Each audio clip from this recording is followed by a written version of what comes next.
Exodus chapter 15. Then sang Moses and the children of Israel this song unto the Lord, and spake, saying, I will sing unto the Lord, for he hath triumphed gloriously. The horse and his rider hath he thrown into the sea. The Lord is my strength and song, and he is become my salvation.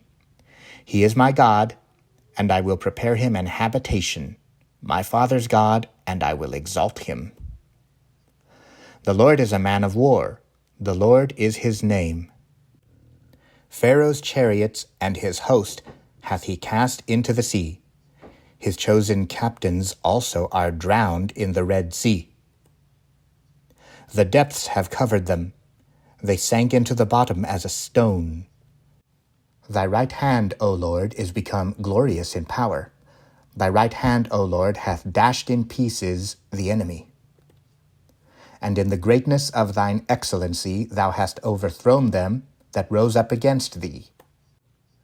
Thou sentest forth thy wrath, which consumed them as stubble.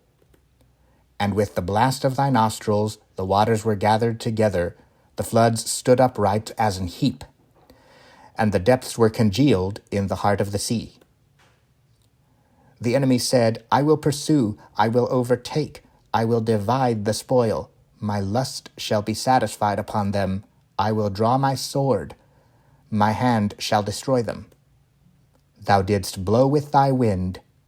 The sea covered them. They sank as lead in the mighty waters. Who is like unto thee, O Lord, among the gods? Who is like thee, glorious in holiness, fearful in praises, doing wonders? Thou stretchedst out thy right hand, the earth swallowed them. Thou in thy mercy hast led forth the people, which thou hast redeemed. Thou hast guided them in thy strength unto thy holy habitation. The people shall hear and be afraid. Sorrow shall take hold on the inhabitants of Balstina. Then the dukes of Edom shall be amazed. The mighty men of Moab, trembling, shall take hold upon them. All the inhabitants of Canaan shall melt away.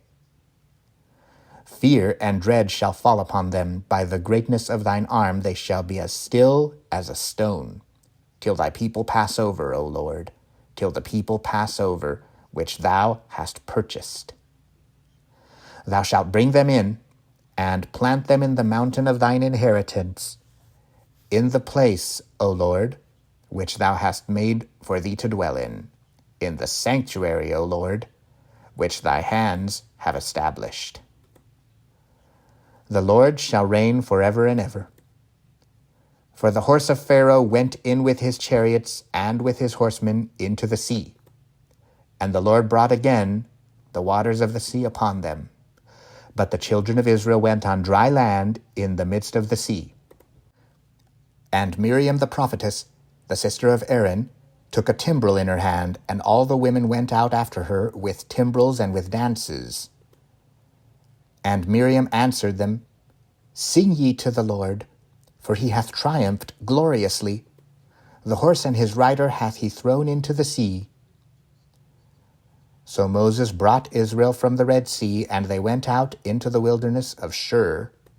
And they went 3 days in the wilderness, and found no water. And when they came to Marah, they could not drink of the waters of Marah, for they were bitter. Therefore the name of it was called Marah. And the people murmured against Moses, saying, What shall we drink? And he cried unto the Lord, and the Lord shewed him a tree, which, when he had cast into the waters were made sweet. There he made for them a statute and an ordinance, and there he proved them. And said, If thou wilt diligently hearken to the voice of the Lord thy God, and wilt do that which is right in his sight, and wilt give ear to his commandments, and keep all his statutes, I will put none of these diseases upon thee which I have brought upon the Egyptians, for I am the Lord that healeth thee. And they came to Elim, where were 12 wells of water and 70 palm trees, and they encamped there by the waters.